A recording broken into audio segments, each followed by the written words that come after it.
નમસ્કાર, આપ જોઈ રહ્યા છો સ્પાર્ક ટુડે ન્યૂઝ। કરજણ તાલુકાના સાદરના ગામમાં પંચાયતના ગૌચરમાંથી 150 થી 200 જેટલા લીલા વૃક્ષોનું નિકંદન વાળી દેવામાં આવતા ચકચાર મચી જવા પામી છે।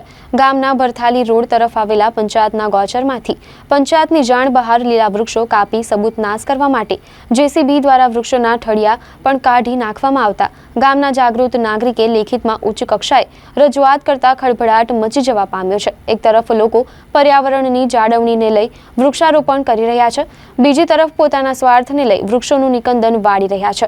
ગામની ગૌચરની જમીનમાંથી એક નહીં પરંતુ 150 થી 200 જેટલા વૃક્ષો કાપી લઈ જવામાં આવે છે। તેમ છતાં પંચાયત બેધ્યાન કેમ રહી એક પ્રશ્ન છે। બીજી તરફ અરજદાર અધિકારીઓની મિલીભગતથી આ કામ થયું હોય એવા આક્ષેપો કરવામાં આવી રહ્યા છે।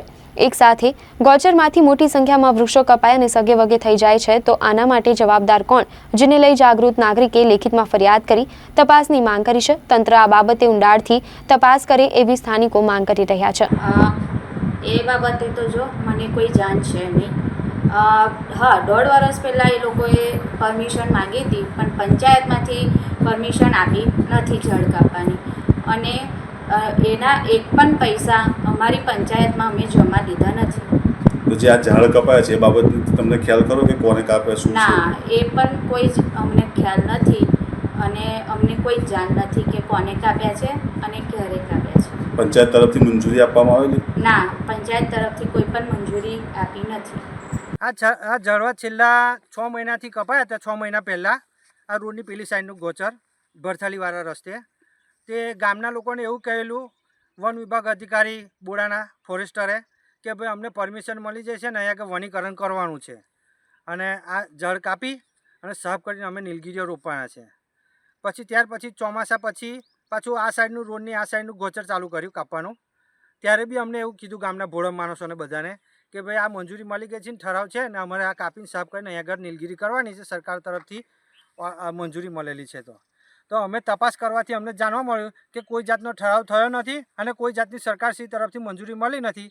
અમારા આ 50 વીઘાના ગોચરમાં છેલ્લા 10મા મહિનામાં લગભગ 150થી ઉપર ઝાડ, 25 થી 30 ટેમ્પા, દેશી બાવળ, દેશી લીમડા, દેશી સમળા વગેરે ઝાડવા જે અમૂલ્ય છે તે કપાઈ મોટા જાડા થડવાળા 30 થી 35 વર્ષ જૂના, અને એવું કહો કે તમે નીલગીરીનું રોપાણ કરવું છે તો આજે વર્ષો જૂના ઝાડ કાપી અને નાના છોડવા રોપશો તો એ ખરે પર્યાવરણને સુધારશે, બરાબર? જે પર્યાવરણને સુધારી રહ્યા હતા તેને કાપવાનો કોઈ મહત્ત્વ નથી, અને તમારે નીલગીરીનું રોપાણ જ કરવું હતું તો ગોના બાવળ છે, ઇંગોરા છે એવી ઝાડી કાઢી અને બીજી જમીનમાં તમારે નીલગીરીનું રોપાણ કરવું હતું, પણ આજે વર્ષો જૂના ઝાડ કાપી અને અમારા ગામનું પર્યાવરણ બગાડેલું છે।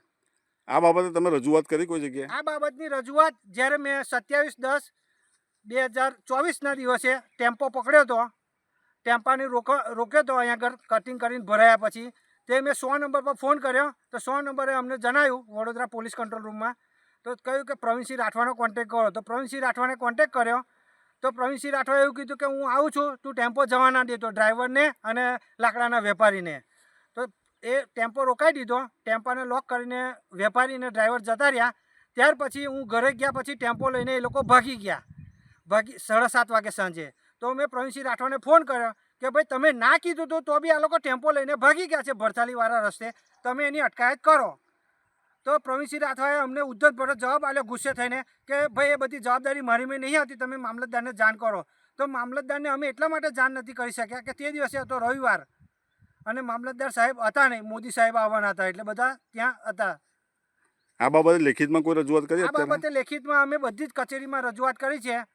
કરજણ પોલીસ સ્ટેશન, કરજણ મામલતદાર, કરજણ પ્રાંત ઓફિસ, વડોદરા વન વિભાગ, ગોધરા વન વિભાગ, ગાંધીનગર વન વિભાગ, લાંચ રૂશ્વત અમદાવાદ, કારણ કે અમને લાગે છે કે અમે લાંચ રૂશ્વત લઈને પોલીસે ટેમ્પો છોડેલો છે। બીજું કે જે આ અત્યારે ઝાડ જે કપાયા, તમે કહો છો કે 150 થી 200 જેટલા ઝાડ કપાયા છે, હા, એની કિંમત કઈ પંચાયતની અંદર જમા કેવી તેવી કોઈ માહિતી ખરી તમારી પાસે? એક પણ રૂપિયો પંચાયતમાં જમા થયો નથી। આ પૈસા કઈ ગયા? અને આ લાકડાના માલિક છે પંચાયત, તો આ લાકડા પંચાયતમાં જમા થવા જોઈએ, એની જગ્યાએ સગે વગે થયેલા છે, અને ટેમ્પા નંબર અને ટેમ્પાના ફોટા અને તમામ પુરાવા મારી પાસે છે, અને અહીંયા આગળ મૂલ્યો હોય જેસીબીથી કાઢી નાખ્યો છે અને પુરાવાનો નાશ કરેલો છે આ લોકોએ। શું નામ આપનું? મારું નામ ધર્મેશભાઈ નવીનભાઈ પટેલ, સાંજરના ગામ।